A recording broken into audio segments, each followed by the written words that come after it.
going to talk about making a snail roll. This method is really great for starting your seeds, not disturbing the roots, and also if you have a limited space to do this in. So, what you do is you can use, this is packaging foam. It's like the really thin stuff. You can use bubble wrap. You can use wet cardboard. You can use fabric.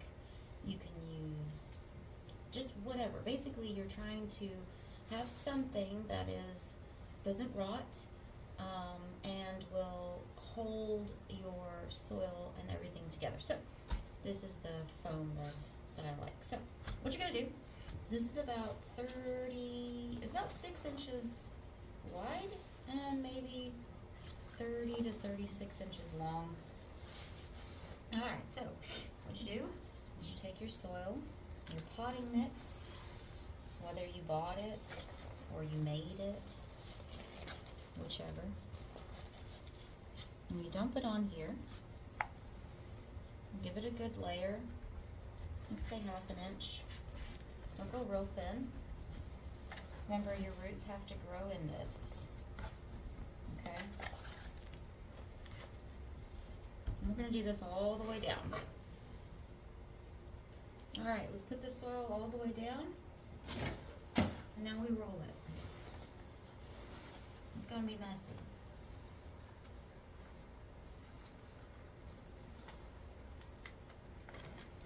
As you're rolling it, the soil is pushing out to either side. So you'll notice that I didn't go all the way to the edge with my soil, and that's fine because it is getting pushed out.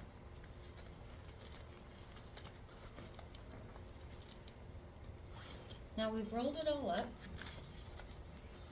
and we want to secure it. Secure it with rope, zip ties, duct tape, whatever you'd like.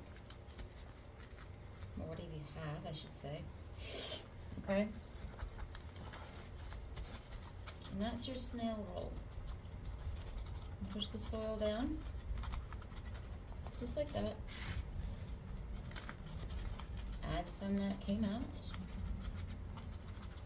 Alright, now, you have a lovely little roll here, and what's nice about it is you can take your seeds, which is what we're going to do. We're going to take our seeds, we're going to put them in the roll. These tiny basil seeds with dirt on my hands, so bear with me. So you're going to take your seeds and you put them just throughout the roll. What this is going to do is that because you have this layer, this sheeting in your roll, means that your seeds, when they root, the roots will go down. They won't go out, so they won't compete, which is nice. Also, what's nice about this is that when they germinate and they start sprouting, you roll it out. And when you roll it out, all of the roots are nice and lovely, so you can just pick up a whole unit, transplant it, put it in the garden, pot it up, whatever you need. And this is it. This is a snail roll. Now, what you do with this is up to you. If you would like to have this put onto a capillary mat system, that works. One other thing you might try is to use the winter sowing method, but with the snail roll. So if I take my snail roll, and what I'm going to do is I am going to put some of this excess soil that came out, I'm just going to put it in the bottom.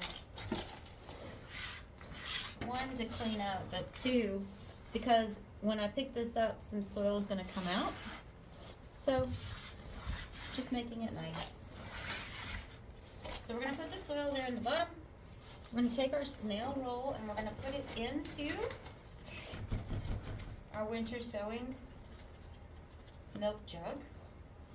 And we're going to close it up just like we did before. Now, this method, if you're going to go this route, what I would suggest doing is to cut your snail roll not to 6 inches long, but perhaps 4 inches long, or not 6 inches wide, but perhaps 4 inches wide, because we've got about 2 inches higher than we need here, and depending upon the type of plant that you're growing in it, depends on the height that it will need outside of the soil.